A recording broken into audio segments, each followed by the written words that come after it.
Core কমিটির বৈঠক হলো আজকে। গোটা কোর কমিটির বৈঠক আগা গোড়া কেষ্ট চুপ। জানা যাচ্ছে অনুব্রত মণ্ডল চুপ এবং বলা হলো, বিভিন্ন নির্দেশ দেওয়া হলো। সরাসরি চলে যাব প্রতিনিধি আবিরের কাছে। আবির, কলকাতায় যে বৈঠক হলো অনুব্রত মণ্ডলকে নিয়ে, তারই প্রভাব পড়লো এই বৈঠকেও, এবং কি নির্দেশ সংক্ষেপে জানতে চাইব।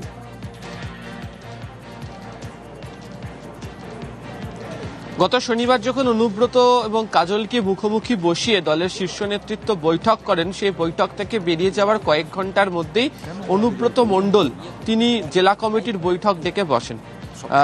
তার পাশাপাশি তিনি প্রত্যেক দিন বিভিন্ন যে বিধানসভা এলাকাগুলি রয়েছে সেখান থেকে দলের কর্মীদেরকে ডেকে নিয়ে এসে তিনি বৈঠকও করেছেন, এবং তা নিয়ে ফের একাধিক সদস্যদের মধ্যে এই প্রশ্ন উঠতে শুরু করে যে শীর্ষ নেতৃত্ব বলে দেওয়ার পরেও তাহলে কি অনুব্রত মণ্ডল কোথাও কোর কমিটিকে মান্যতা দিচ্ছেন না?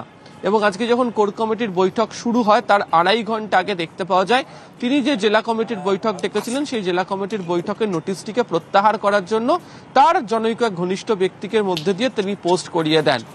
ফলে আজকের বৈঠকের শুরুতেই অনুব্রত মণ্ডল কার্যত কোর কমিটির সঙ্গে রয়েছেন, সহমত পোষণ করেছেন প্রত্যেকটা ক্ষেত্রে।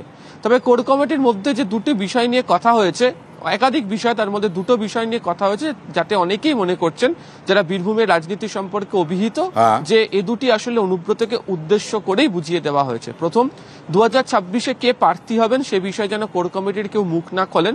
আর দ্বিতীয়ত, এখনো পর্যন্ত বৈঠক কবে হবে, কোথায় হবে, কোন কর্মসূচি নেওয়া হবে সে বিষয়ে জেলা যিনি চেয়ারম্যান রয়েছেন সাংগঠনিক ক্ষেত্রে আশিস বন্দ্যোপাধ্যায়, তিনি চূড়ান্ত সিদ্ধান্ত নিয়ে জানাবেন। তবে বৈঠকে উপস্থিত যারা ছিলেন তাদের একাধিক জনের সাথে কথা বলে যেটা জানতে পারা গেছে যে আগাগোড়াই আজকে অনুব্রত মণ্ডল কার্যত চুপ ছিলেন। কার্যত কোর কমিটির বৈঠকে যে আলোচনা করেছে তাদের সবকটাতে তিনি সহমত পোষণ করেছেন।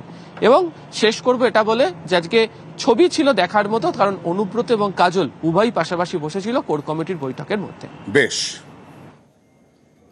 আগে যেরকমভাবে চলছিল সেটা নিশ্চয়ই আপনারা অনুধাবন করছেন যে সেটা অনেকখানি কমে গেছে।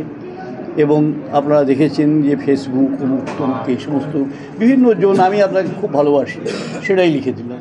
হ্যাঁ, কিন্তু তাতে যদি তিনি ভালোবাসতে পারেন এবং তিনি লিখতে পারেন তাতে কোনো আপত্তি তো নাই, কিন্তু ব্যাপার হচ্ছে যেটাতে বিভাজন সৃষ্টি করবে এমন কিন্তু কোনো লেখা আমরা বরদাস্ত করব না।